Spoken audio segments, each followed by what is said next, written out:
먼저 첫 번째로 청소년 육성과 청소년 수련 활동입니다. 그래서 청소년 정책에서 청소년 활동의 의미가 차지하는 비중이 큼에도 불구하고 청소년 활동에 대한 정책적, 학문적 논의와 합의가 부족했다라고 하고요. 다음에 두 번째는 청소년 활동 개념은요. 청소년 육성이냐 청소년 수련 활동이냐 이런 개념하고 좀 혼용이 돼서 사용되어 왔다라고도 볼 수가 있죠. 그리고 수련 활동이라는 개념 틀 안에서 학교 교육과의 그러한 차별화를 시도하였으며 나름의 노력이 있었지만 청소년 활동 개념에 대한 심도 깊은 학문적인 논의 없이 법률 규정을 차용하거나 재해석하는 그러한 방식으로 이해가 되고 있다 이렇게 보고 있습니다. 그리고 청소년 활동이 오히려 청소년 수련 활동 개념 틀 안에서 좁게 해석이 되어 왔다라는 지적도 있습니다. 그래서 청소년 활동을 너무 이제 이 수련 활동에 국한해서만 생각하는 거에 대해서 에 대한 지적이다 이렇게 보시면 될 것 같습니다. 청소년 육성법이 그런 제정이 되었었죠. 청소년 육성법 제정과 청소년 활동에 있어서 어떤 관계가 있는지 한번 살펴보도록 하겠습니다. 자, 한국 사회에서의 그런 독자적인 청소년 종합 대책이 있습니다. 1984년도에 청소년 문제 개선 종합 대책이 이제 있었고요. 1986년 제6차 경제사회 발전 5개년 계획의 한 부분으로 청소년 부문이 포함되어서 추진이 되었다라고 합니다.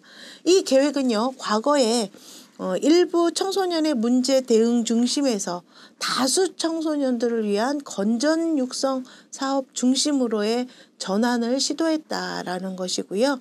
청소년 문제에 대한 사후 교정 사전 예방을 강조하며 정서적, 문화적 공간 제공 등을 주요 정책 방향으로 삼았다라는 건데요.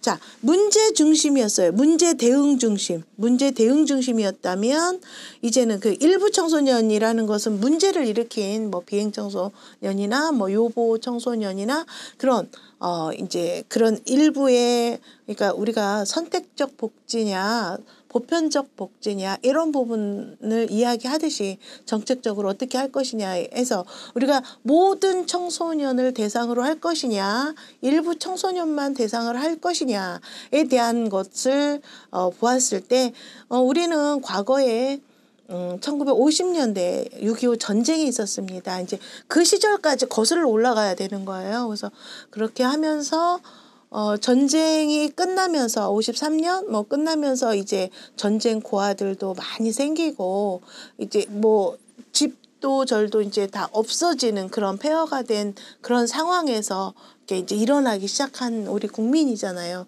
그런데 그때 어떻게 여기에서는 문제라는 것은 꼭 비행만을 떠나서 요보도 이런 같은 맥락의 문제로 보았을 때 문제 대응의 차원에서의 그런 청소년을 바라보았다면 그때는 이제 아동이라고 처음에는 아동이라고 했었죠. 그러다가 청소년이라는 단어가 사용되면서 정책적으로도 이제 청소년에 대해서 따로 독립돼서 나온 것처럼 이렇게 일부 청소년의 문제 대응 중심에서 중요한 포인트예요. 다수 청소년들을 위한 건전 육성 사업 중심으로 전환을 시도하였다. 그러니까 이것은 요거에 대한 것과도 마찬가지인데요. 문제가 있는 청소년은 분명히 사전 예방보다 사후 치료, 사후 보호 뭐 이런 거에 더 초점을 맞췄다면 이 다수 청소년을 위한 건전 육성에서는 사전 예방에 더 초점을 뒀다. 이런 부분들을 이야기하고 있는 것입니다.